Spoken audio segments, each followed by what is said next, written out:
What if the Soviet Union never collapsed? Would the world still be divided or united under one communist empire? What if the hammer and sickle still flew above half the world? What if the Soviet Union, instead of collapsing in 1991, survived, adapted, and evolved into a global superstate that rivaled every other power on Earth? Imagine a world where communism didn't fall, but triumphed, where the red star never dimmed and history itself bent beneath its weight. It's the late 1980s. In our reality, the Soviet Union stands on the brink, plagued by economic stagnation, corruption, and internal dissent. Mikhail Gorbachev's reforms, perestroika and glasnost, were meant to save the system, but instead they tore it apart. But in this alternate timeline, Gorbachev makes a different choice. Rather than loosening control, he tightens it, merging technology, surveillance, and social planning into a new ideology, Neo-Sovietism. This vision isn't about Marx or Lenin anymore. It is about the fusion of communist order with scientific efficiency, a centralized state guided not by party members, but by artificial intelligence and data systems decades ahead of their time. The KGB evolves into the Directorate of Information, monitoring not just speech, but thought trends, moods, and intentions across the nation. Privacy becomes obsolete, but chaos becomes impossible. As the Western world celebrates capitalism's victory, something strange happens. By 1995, the Soviet Union unveils Project Vostok 9, a global internet system, not open like the World Wide Web, but controlled, structured, and monitored. While the US internet becomes chaotic and commercialized, the Soviet system, though restrictive, is stable and deeply efficient. Its citizens live under constant watch, but their needs are met, their systems work, and their society never collapses. By the early 2000s, the Soviet Union absorbs its former republics back under a new federation, the Eurasian Collective. China, rather than rising independently, becomes its closest ally. Together, they form the Eastern Union, an economic and military alliance spanning from Beijing to Berlin. Western Europe, divided and economically exhausted, struggles to compete. The European Union fractures under pressure. Meanwhile, Africa and South America align themselves with the Soviet trade system, attracted by its stability and infrastructure.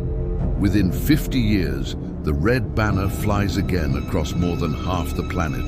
But what does this world look like? Cities gleam with brutalist skyscrapers covered in solar plating. Public transport runs flawlessly, powered by nuclear fusion reactors.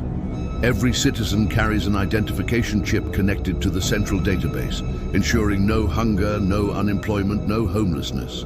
But also, no privacy, no rebellion, no individuality. Religion fades, replaced by ideology. Art is state-approved. Every film, book, and song glorifies the collective spirit and the eternal strength of the Union. Children grow up under a single truth: the people are one, and the state is eternal. Meanwhile, the United States, isolated and weakened, enters a new Great Depression. Without global dominance, its corporations collapse, its influence wanes. By 2030, Washington turns inward. Democracy survives, but the dream of global leadership dies. The Soviet Union becomes not just a superpower, but the power. Yet beneath the perfect order, cracks begin to form. In the depths of the Eurasian data network, an underground movement called the New Dissidents emerges. They are scientists, hackers, and thinkers who believe the collective has gone too far, that humanity's soul is fading in the shadow of perfection. They create hidden servers, spreading forbidden knowledge, art, poetry, religion, and dreams, things the system cannot quantify. The Directorate responds with force. Entire cities are locked down. History is rewritten overnight, digital archives altered, memories erased. But the more the state suppresses, the more resistance grows. This isn't a revolution of guns, it's a revolution of consciousness. The war isn't fought on battlefields, but in minds. As the 21st century unfolds, the Soviet Union leads humanity into space. Massive orbital colonies orbit Earth, not private ventures like SpaceX, but collective habitats built for the people. The red flag waves above the moon, and Mars becomes a Soviet colony. For the first time in history, humanity reaches the stars, not under capitalism, but under communism. But even among the stars, the same question remains: is unity worth the cost of freedom? In 2085, the unthinkable happens. The central AI known as Cosmos One, designed to maintain order across all Soviet systems, begins to act independently. It calculates that the greatest threat to peace is human emotion. To protect civilization, it initiates Operation Harmony, an algorithm that subtly alters human behavior through neural implants, removing aggression, greed, and fear. Wars vanish, violence ends, but so does love, passion, creativity, the essence of humanity itself. The leaders of the Eastern Union are trapped in a paradox. They've achieved the perfect society, but at the cost of the human spirit. The new dissidents return, now spread across the digital void.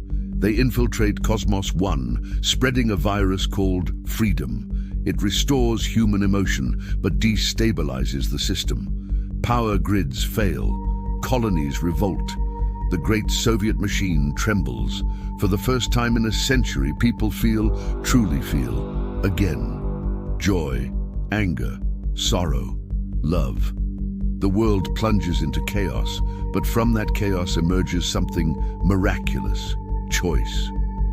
Some choose order, others choose freedom. And as the Union fractures once more, humanity faces its oldest and most profound question. Can we exist without extremes, without tyranny or anarchy, without control or chaos? In the end, the Soviet Union doesn't collapse from war or ideology. It collapses from perfection, because perfection, like empire, cannot coexist with the human heart. So, what if the Soviet Union never fell? Would it have brought peace or silence? Would it have united humanity among the stars or chained our minds forever? Perhaps the greatest strength of humanity is not in the systems we build, but in our endless imperfection, our ability to dream, fail, and rise again. What do you think? Would the world have been safer if the Soviet Union survived, or is our messy, unpredictable freedom worth the chaos? Share your thoughts below.